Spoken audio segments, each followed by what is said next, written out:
Nobody expected Lisa Blutter to say it like this. Not this openly. Not this honestly. And definitely not this emotionally. Because when the longtime Iowa head coach finally sat down in 2026 to talk about Caitlin Clark, it wasn't the usual highlight reel praise or safe, rehearsed compliments. It was a candid breakdown. The kind coaches rarely give. The kind that pulls the curtain back on what it actually takes to guide a generational talent. Lisa Blutter didn't just praise Caitlin Clark. She revealed her. So stay till the end, because what Blutter admits about coaching Caitlin Clark changes how you'll see her greatness, her pressure, and the cost of carrying an entire sport on your shoulders. For years, Lisa Blutter was known as steady, calm, methodical. The kind of coach who built programs brick by brick, culture first, ego last. She wasn't flashy. She didn't chase headlines. She didn't coach for cameras. And then Caitlin Clark arrived. Suddenly, everything changed. The gym got louder. The cameras got closer. The expectations exploded. And Lisa Blutter, a coach who had spent decades perfecting balance, found herself guiding the most watched player in women's basketball history. In her 2026 breakdown, Blutter admitted something most coaches would never say out loud. I didn't realize how much responsibility came with coaching Caitlin, until it was already happening. From the outside, Caitlin Clark looked unstoppable. Logo threes. Deep range. Ice-cold confidence. Records falling weekly. Crowds chanting her name. But inside the program, Blutter saw something else. Pressure. Exhaustion. And a level of scrutiny no college athlete had ever experienced. Every game felt like a national event. Every bad shooting night felt like a crisis. Every loss turned into a referendum on Clark herself. Lisa Blutter wasn't just coaching a point guard. She was managing a movement. In her candid reflection, Blutter explained that Caitlin Clark forced her to rethink everything she believed about coaching. You can't coach her the same way you coach everyone else, Blutter said. And not because she's difficult, but because the weight she carries is different. That weight showed up in subtle ways. Clark would stay late after practice, not to shoot, but to decompress. She'd ask questions most players never ask. Not about plays. About responsibility. What happens if I have an off night? What if people stop believing? What if I let them down? Blutter admitted those questions caught her off guard. Because Caitlin Clark didn't fear failure. She feared disappointing everyone who had attached themselves to her success. The praise didn't always make things easier. Every compliment raised expectations. Every viral clip raised the bar. Every sold-out arena raised the stakes. Blutter described moments when she had to pull Clark aside and say something no fan wanted to hear. You don't owe anyone perfection. That sentence became a turning point. Because Caitlin Clark wasn't just playing for wins. She was playing for teammates, fans, little kids in the stands, and an entire sport hungry for validation. And Lisa Blutter felt that responsibility too. In her breakdown, Blutter admitted there were nights she went home questioning herself. Was she pushing Caitlin too hard? Or not hard enough? Was she protecting her, or holding her back? Coaching a star is one thing. Coaching a phenomenon is something else entirely. Blutter praised Caitlin's competitiveness, but she was even more impressed by her coachability.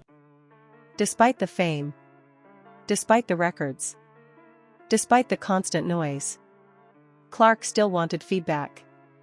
She still wanted film sessions. Still wanted accountability. Still wanted to be challenged. There were times I'd criticize her, Blutter said, and people would assume she'd push back. She never did. She leaned in. That humility surprised even her coach. Because most players at that level stop listening. Caitlin Clark never did. Blutter revealed that one of the hardest parts of coaching Clark wasn't the basketball, it was protecting her humanity. There were days Caitlin walked into practice already drained. Not from conditioning. From attention. Bluder learned to read her body language. Her tone. Her silence. Sometimes coaching meant pulling her out early. Sometimes it meant letting her vent. Sometimes it meant saying nothing at all. And in one of the most honest moments of her breakdown, Bluder admitted this. I had to learn that sometimes the best coaching move is not a basketball move.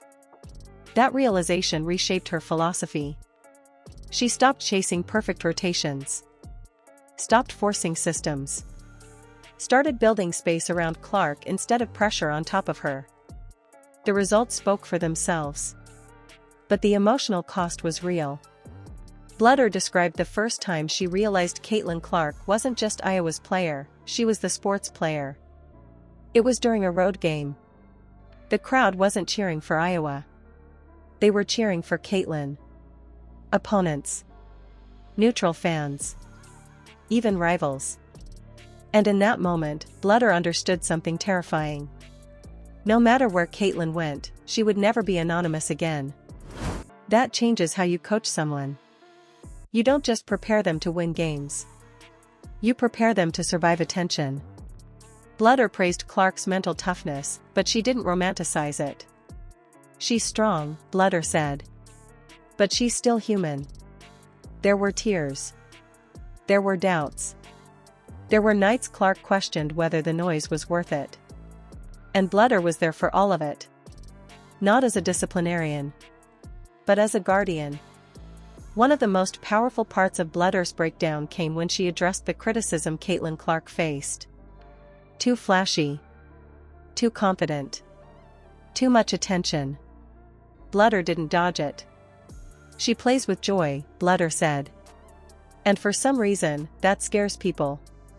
She praised Clark for never shrinking herself to make others comfortable. Never dialing it down. Never apologizing for excellence. And Bluder admitted she had to fight her own instincts at times. Coaches are trained to control. Caitlin Clark demanded trust. Bluder learned to let go. To let Clark take risks. To let her fail publicly. To let her grow without a leash. That trust wasn't easy. But it changed everything. In the final stretch of her breakdown, Lisa Blutter reflected on what Caitlin Clark taught her as a coach. Not about shooting. Not about spacing. Not about records. But about courage. Caitlin taught me that leadership doesn't always look calm, Blutter said. Sometimes it looks loud. Sometimes it looks fearless. And that lesson will stay with her forever. Because Caitlin Clark didn't just elevate Iowa. She elevated her coach. She forced Lisa Blutter to evolve. To adapt. To become something new. That's rare. Most players learn from coaches. Caitlin Clark made her coach better. And that might be her most underrated impact. Years from now, people will remember the shots. The records. The highlights. But Lisa Blutter will remember something else. The quiet conversations. The weight behind the smile. The responsibility of guiding someone who carried more than a jersey. Her praise wasn't loud. It was earned. And it was honest. So the next time you see Caitlin Clark pull up from the logo, remember this. Behind that confidence was a coach who protected her. Challenged her. And trusted her enough to let her become herself. And behind that praise? A truth most people never get to hear. Now I want to know what you think. Did Lisa Blutter reveal the real reason Caitlin Clark succeeded, or does this only scratch the surface of what she carried? Drop your thoughts in the comments. And if you want more candid, behind-the-scenes breakdowns like this, make sure you're subscribed, because the next story might completely change how you see your favorite player.